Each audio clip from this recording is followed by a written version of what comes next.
حضرت محمد صلی اللہ علیہ وآلہ وسلم سب کو ایک خاص خبر سنانا چاہتے تھے۔ مسجد نبی صلی اللہ علیہ وآلہ وسلم سے اذان کی آواز بلند ہوئی۔ آج اذان معمول سے ذرا پہلے ہوئی تھی۔ لوگ حیران تھے کہ اذان پہلے کیوں ہوئی ہے۔ لوگ جمع ہو کر مسجد پہنچے تو نبی صلی اللہ علیہ وسلم مسکراتے ہوئے ممبر پر چڑھے اور فرمایا، میں تمہیں ایک خاص خبر سنانا چاہتا ہوں۔ لوگ حیران تھے کہ کیا خبر ہے۔ سب آپ صلی اللہ علیہ وآلہ وسلم کی طرف ہم تن گوش تھے۔ آپ صلی اللہ علیہ وسلم نے مسکراتے ہوئے فرمایا، بسم اللہ الرحمن الرحیم۔ مسجد نبی صلی اللہ علیہ وآلہ وسلم سے اذان کی آواز بلند ہوئی تو مدینہ کے سارے لوگ کام کاج چھوڑ کر مسجد کی طرف چل دیے۔ اذان آج معمول سے ذرا پہلے ہوئی تھی۔ کچھ لوگوں نے یہ محسوس بھی کیا کہ ابھی نماز کے لیے کچھ وقت باقی ہے، لیکن بلاوا چونکہ مسجد سے آیا تھا اس لیے سب نے اپنے کام ادھورے چھوڑ دیے اور حاضر ہو گئے۔ نبی اکرم صلی اللہ علیہ وسلم کبھی کبھار ایسا فرمایا کرتے تھے کہ جب کبھی صحابہ کرام کو کسی خاص بات سے آگاہ کرنا ہوتا تھا تو آپ حضرت بلال رضی تعالیٰ عنہ کو بلاتے اور انہیں اذان دینے کا حکم فرماتے۔ حضرت بلال رضی تعالیٰ عنہ اذان دیتے تو صحابہ کرام اپنے تمام کام چھوڑ کر مسجد میں حاضر ہو جاتے۔ آج بھی کچھ ایسا ہی معاملہ تھا۔ نبی اکرم صلی اللہ علیہ وسلم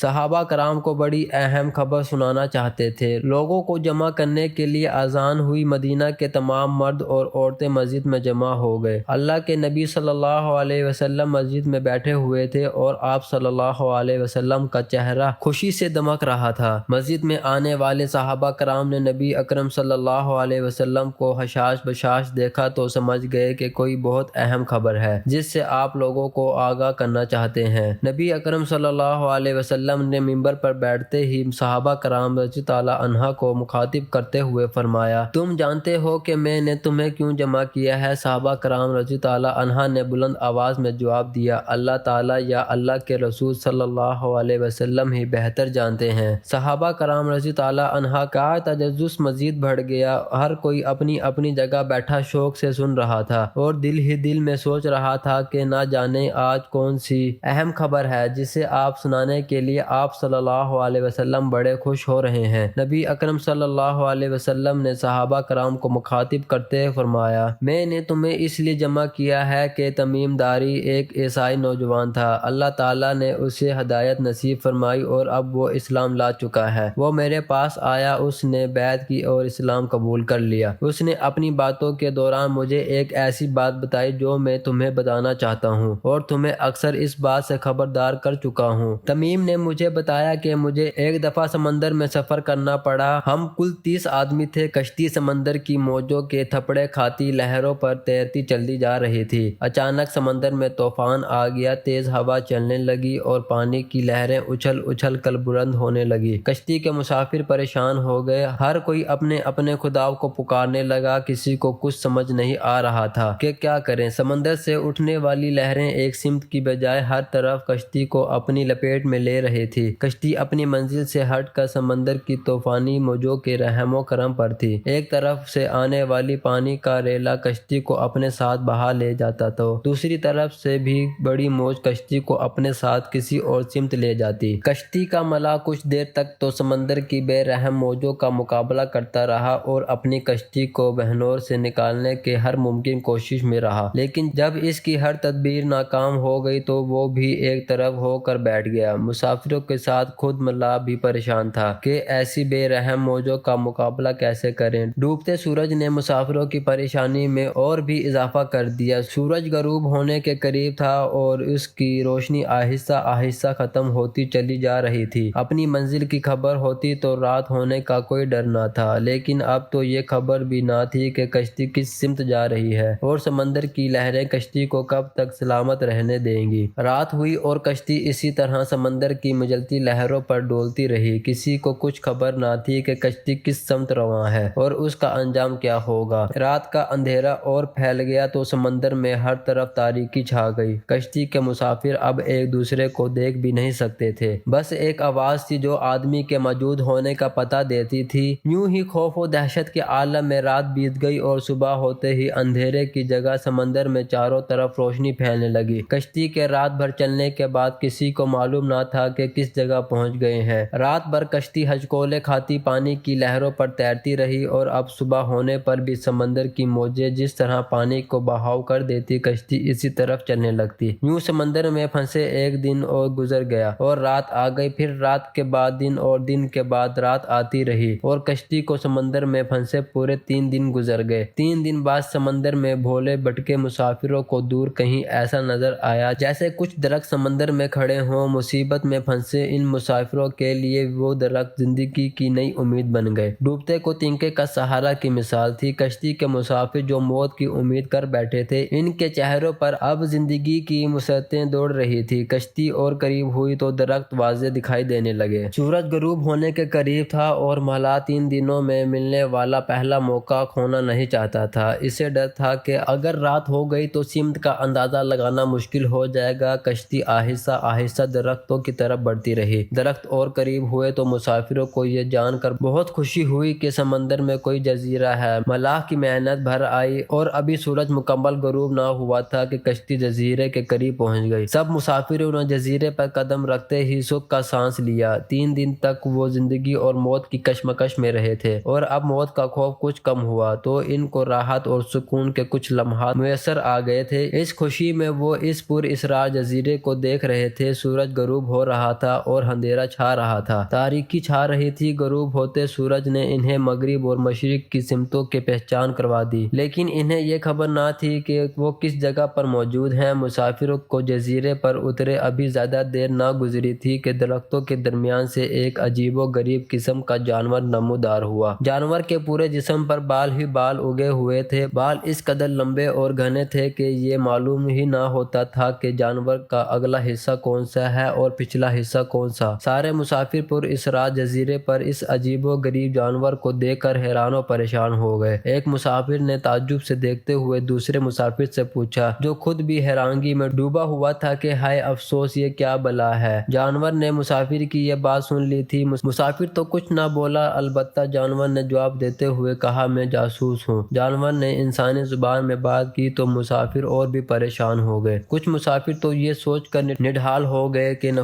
ہو یہ شیطان ہے اور ہمارے سامنے آ گیا ہے۔ ایک مسافر نے ہمت کر کے اس جانور سے پوچھا، تمہاری جاسوسی کا کیا مقصد اور تم کس کے لیے جاسوسی کرتے ہو؟ جانور نے کہا، میں جس کے لیے جاسوسی کرتا ہوں وہ تم سے ملنے کا بہت اشتیاق رکھتا ہے، وہ تم سے باتیں کرنا چاہتا ہے، لہٰذا تم میرے ساتھ چلو۔ مسافروں کی حیرت لمحہ بہ لمحہ بڑھتی جا رہی تھی۔ اب نہ جانے وہ کیا بلا ہے جس کی طرف یہ لے جانے والا ہے۔ تمام مسافر چپ چاپ خاموش اس کے پیچھے ہو لیے۔ جانور درختوں کے درمیان بنے راستوں سے ہوتا ہوا ایک پرانے محل کے سامنے جا کھڑا ہوا۔ محل کو چاروں طرف سے بلند و بالا درختوں نے گھیر رکھا تھا۔ مسافروں نے پریشان نظروں سے اس کی طرف دیکھا اور پھر جانور کی طرف سوالیہ نگاہوں سے دیکھنے لگے۔ عجیب و غریب جانور نے پھر حرکت کی اور ایک بڑے دروازے سے گزرتے ہوئے مسافروں کو محل کے اندر لے گیا۔ محل کے اندر ایک بہت بڑا آدمی زنجیروں میں جکڑا ہوا تھا۔ اس سے پہلے اتنی بڑی قد و قامت اور ہیبت والا آدمی انہوں نے کبھی نہیں دیکھا تھا۔ وہ آدمی گھٹنوں تک لوہے میں جکڑا ہوا تھا اور اس کے دونوں ہاتھ زنجیروں سے گردن کے ساتھ بندھے ہوئے تھے۔ اس نے مسافر کو دیکھتے ہی ایک زوردار جھنگار دیا اور زنجیروں سے آزاد ہونے کی کوشش کی، لیکن مضبوط اور طاقتور زنجیروں نے اس کی یہ خواہش پوری نہ ہونے دی۔ مسافر حیرت میں ڈوب گئے۔ یہ جزیرہ ان کے لیے اس قدر پر اسرار تھا کہ ہر قدم پر انہیں کسی نہ کسی حیرت ناک مرحلے سے دوچار ہونا پڑ رہا تھا۔ ایک مسافر نے زنجیروں میں جکڑے ہوئے اس بدصورت اور ہیبت ناک آدمی سے پوچھا، کمبخت تم کیا چیز ہو؟ اس نے جواب دیا کہ میں کیا ہوں اور کون ہوں یہ تو تم جان ہی لوگے، پہلے تم یہ بتاؤ کہ تم کون ہو؟ مسافر نے جواب دیا کہ ہم عرب کے لوگ ہیں، لاہم اور جذام کے قبیلوں سے ہمارا تعلق ہے۔ ہم سب سمندر میں سفر کر رہے تھے کہ اچانک سمندر میں طوفان آ گیا اور ہماری کشتی بھنور میں پھنس گئی۔ سمندر میں پھنسے 3 دن گزر گئے، بلا آخر ایک روز ہم اس جزیرے پر اتر آئے۔ مسافر کی خاموش ہوتے ہی زنجیروں میں جکڑا آدمی بولا، ذرا مجھے نخلستان کے متعلق تو تو بتاؤ۔ مسافروں نے کہ ان کے متعلق کیا جاننا چاہتے ہو؟ زنجیروں میں جکڑے انسان نے کہا، نخلستان کے متعلق میں یہ جاننا چاہتا ہوں کہ وہاں کھجوروں پر پھل لگتا ہے کہ نہیں۔ انہوں نے کہا، ہاں پھل لگتا ہے۔ قیدی نے غصے بھرے لہجے میں کہا، خبردار، ان قریب ان پر پھل لگنا بند ہو جائے گا۔ وہ پھر مسافروں سے مخاطب ہو کر بولا، اچھا تبرستان کے دریاؤں کے متعلق تو بتاؤ۔ مسافروں نے کہا کہ دریا کے متعلق کیا پوچھنا چاہتے ہو؟ وہ بولا، اس میں پانی ہے۔ مسافروں نے کہا، ہاں اس میں پانی موجود ہے، تو پھر اس کا پانی ان قریب ختم ہو جائے گا۔ اس نے آنے والے وقت کی خبر سے آگاہ کیا، پھر بولا، مجھے زر کے چشمے کے متعلق تو کچھ بتاؤ۔ مسافروں نے کہا، کیا پوچھنا چاہتے ہو؟ قیدی نے کہا، یہاں کے چشمے میں پانی ہے کہ نہیں، اور اگر پانی ہے تو پھر وہاں کے لوگ اس پانی سے کھیتی باڑی کرتے ہیں کہ نہیں؟ مسافروں نے کہا، اس میں پانی ہے اور اس کے پانی سے وہاں کے لوگ کھیتی باڑی کرتے ہیں، زراعت کرتے ہیں۔ پھر قیدی نے پوچھا، اچھا ذرا مجھے نبی محمد رسول صلی اللہ علیہ وسلم کے متعلق تو آگاہ کرو۔ مسافروں نے بتایا کہ انہوں نے مکہ سے اپنی دعوت کا آغاز کیا اور اب وہ مکہ سے نکل کر مدینہ میں موجود ہیں۔ قیدی نے پھر پوچھا، کیا وہ عرب کے لوگوں کے ساتھ کوئی لڑائی لڑے؟ مسافروں نے بتایا کہ ہاں۔ پھر پوچھا، عربوں نے لڑائی میں ان کے ساتھ کیا سلوک کیا؟ مسافروں نے کہا، لڑائی میں وہ عربوں پر غالب رہے اور بہت سے عربوں نے تو ان کی اطاعت بھی کر لی ہے، ان کے تابعداری بھی کر لی ہے، اور اب وہ خود کو ان کی تابعداری میں رکھتے ہیں۔ یہ سنتے ہی وہ غصے سے بھنکارا اور زنجیروں کو جھٹکا دیا۔ مسافروں کو مخاطب کر کے بولا، اب میں تم کو خود کے متعلق بتاتا ہوں، میں دجال ہوں، اور تمہاری باتوں سے یہ معلوم ہوتا ہے کہ مجھے یہاں قید سے جلد چھٹکارا ملنے والا ہے۔ لگتا ہے کہ وہ زمانہ قریب آ گیا ہے جب مجھے یہاں سے نکلنے کی اجازت ملے گی۔ پھر اس جزیرے سے نکلوں گا اور 40 دنوں میں ساری دنیا گھوموں گا، ساری دنیا کا چکر لگاؤں گا۔ کوئی بستی اور گاؤں ایسا نہ ہوگا جہاں سے میرا گزر نہ ہوگا۔ یہاں مکہ اور مدینہ کے شہروں میں جانا میرے بس سے باہر ہے، مجھے وہاں جانے کی اجازت نہیں۔ میں ان دونوں شہروں میں داخل ہونے کی کوشش بھی کروں گا تو میرے آگے فرشتے رکاوٹ بن جائیں گے، آڑ بن جائیں گے، ان کے ہاتھوں میں تلواریں ہوں گی اور وہ مجھ سے لڑیں گے۔ صحابہ کرام رضوان اللہ تعالیٰ علیہ اجمعین بڑے انہماک سے نبی اکرم صلی اللہ علیہ وسلم کی زبانی حضرت تمیم داری رضی تعالیٰ عنہ کے اس پر اسراء جزیرے پر دجال سے ملنے کی داستان سن رہے تھے۔ نبی اکرم صلی اللہ علیہ وسلم نے ممبر پر بیٹھے بیٹھے لاٹھی اٹھائی اور اس کو زور سے ممبر پر مارا۔ صحابہ کرام اس دلچسپ داستان میں کھوئے ہوئے تھے۔ وہ لاٹھی کی آواز پر متوجہ ہوئے تو نبی اکرم صلی اللہ علیہ وسلم نے فرمایا، طیبہ یہی ہے، طیبہ یہی ہے، طیبہ یہی ہے۔ طیبہ سے مراد مدینہ منورہ ہے اور دجال اس شہر میں داخل نہیں ہو سکتا۔ کیا میں تمہیں پہلے سے ہی اس دجال کے متعلق آگاہ نہیں کر چکا؟ صحابہ کرام نے جواب دیا، ہاں یا رسول اللہ صلی اللہ علیہ وسلم، بالکل، آپ پہلے ہی اس کے متعلق آگاہ کرتے رہے۔ نبی اکرم صلی اللہ علیہ وسلم نے فرمایا، تمیم داری نے جب یہ بات مجھے بتائی تو اس فتنہ دجال ہی کا ایک حصہ تھی، اس کے متعلق میں تمہیں آگاہ کرتا رہتا ہوں، اور یہ جان لو کہ کیا وہ شام یا یمن کے سمندر میں ہے، نہیں بلکہ وہ مشرق کی طرف ہے۔ نبی اکرم صلی اللہ علیہ وسلم نے اپنا ہاتھ مشرق کی طرف کیا۔ مشرق کی طرف بحر ہند ہے اور حضرت تمیم داری رضی تعالیٰ عنہ کی کشتی طوفان میں پھنس کر اس پر اسراء جزیرے پر پہنچ گئی تھی۔ وہ اس بحر ہند میں کہیں ہے۔ اس پر اسراء جزیرے میں یہاں دجال قید ہے۔ اس کے متعلق حضرت تمیم داری رضی تعالیٰ عنہ کے بعد اب تک کوئی نہیں پہنچ سکا، اور نہ ہی کسی کو اس پر اسراء جزیرے کے متعلق کوئی خبر ہے۔ حضرت تمیم داری رضی تعالیٰ عنہ حضرت عیسیٰ علیہ السلام کے مذہب کے ممتاز عالم تھے اور انجیل پر پوری دسترس رکھتے تھے، لکھنا پڑھنا جانتے تھے۔ زمانہ جاہلیت میں نیک فطرت غریبوں محتاجوں کے سہارا تھے۔ یہود و نصارہ کے ممتاز علماء میں آپ رضی تعالیٰ عنہ کا شمار ہوتا تھا۔ ابن حجر رحمۃ اللہ علیہ نے تہذیب التہذیب میں لکھا ہے کہ وہ کتاب عہد قدیم اور جدید کے ماننے والوں میں سے تھے، اس وجہ سے یہود و نصارہ دونوں کو اپنے علماء میں شمار کرتے تھے۔ آپ بہت ہی ذہین تھے، جو کچھ پڑھتے عزبر کر لیا کرتے تھے۔ آپ کی طبیعت میں عاجزی و انکساری کوٹ کوٹ کر بھری ہوئی تھی۔ ریاکاری، نمود و نمائش سے سخت نفرت تھی۔ ظاہر و باطن شفاف تھا، ذی شعور اور معاملہ فہیم تھے۔ مکہ اور مدینہ کے لوگ تجارت کے سلسلے میں اکثر ملک شام جاتے رہتے تھے۔ ان سے آپ صلی اللہ علیہ وسلم اور آپ صلی اللہ علیہ وسلم کی دعوت توحید کا حال سن کر ان کے دل اور ضمیر نے آپ صلی اللہ علیہ وسلم اور آپ صلی اللہ علیہ وسلم کی دعوت کی صداقت کی گواہی دی اور وہ حق کے جانب مائل ہو گئے۔ تاہم عرصہ تک انہیں آبائی وطن وطن سے باہر نکلنے کا موقع نہ ملا۔ سن 9 ہجری میں اپنے بھائی نعیم کے ساتھ مدینہ طیبہ آئے اور نبی اکرم صلی اللہ علیہ وسلم کی خدمت اقدس میں حاضر ہو کر شرب اسلام ہو گئے۔ متأخر الاسلام ہونے کے باوجود ان کا شمار فضلہ صحابہ رضی اللہ عنہ میں ہوتا ہے۔ اسلام لانے کے بعد انہوں نے مدینہ طیبہ میں رہائش اختیار کر لی۔ ہجرت نبی صلی اللہ علیہ وسلم کے بعد چند ماہ میں مسجد نبوی تعمیر ہو گئی۔ اس کی تعمیر میں صحابہ کرام رضی اللہ عنہ اور آپ صلی اللہ علیہ وسلم نے بنفس نفیس حصہ لیا۔ یہ مسجد ہر قسم کے تکلفات سے خالی اور انتہائی سادگی کے مادہ تھی۔ کچی اینٹوں اور ناتراشدہ پتھروں کی دیواروں میں کھجور کے ستون اور کھجور کے پتوں کا چھیر اور سنگریزوں کا فرش تھا، لیکن اس کو جن مقدس ہاتھوں نے تعمیر کیا اور جن کے سجدوں سے یہ معمور ہوئی، ان کی عظمتوں کے سامنے فلک و افلاک کی رفعتیں ہج تھیں۔ سالہ سال تک مسجد نبوی روز اول کسی سادگی پر قائم رہی، یہاں تک کہ رات کو روشنی کا بھی کوئی اہتمام نہیں تھا۔ صحابہ کرام چاند یا ستاروں کی روشنی میں نماز ادا کرتے تھے، البتہ کبھی کبھی صحابہ کھجور کی شاخوں میں مشعلیں جلا کر لے آتے تھے۔ ابن کثیر نے لکھا ہے کہ حضرت تمیم داری رضی اللہ عنہ ملک شام سے مدینہ طیبہ آتے وقت اپنے ساتھ کچھ کینڈلیں اور ان میں جلانے کا تیل اپنے ساتھ لائے۔ 9 ہجری کا ذکر ہے کہ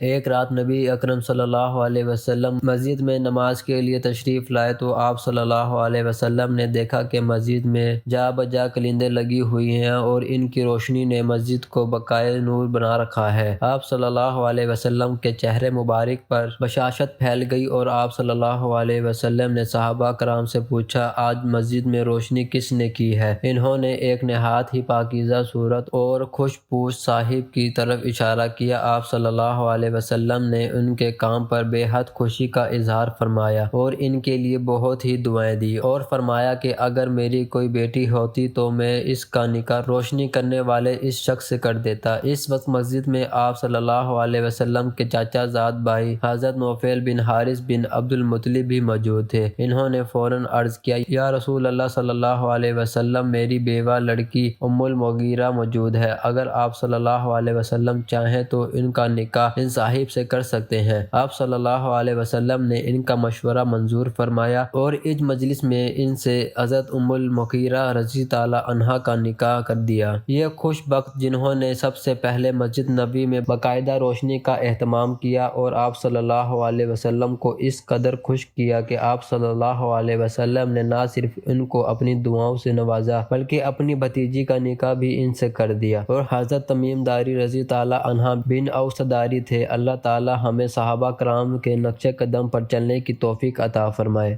آمین ثم آمین۔ ناظرین، کمنٹ باکس میں اللہ تعالی کے 99 ناموں میں سے ایک نام ضرور ٹائپ کریں۔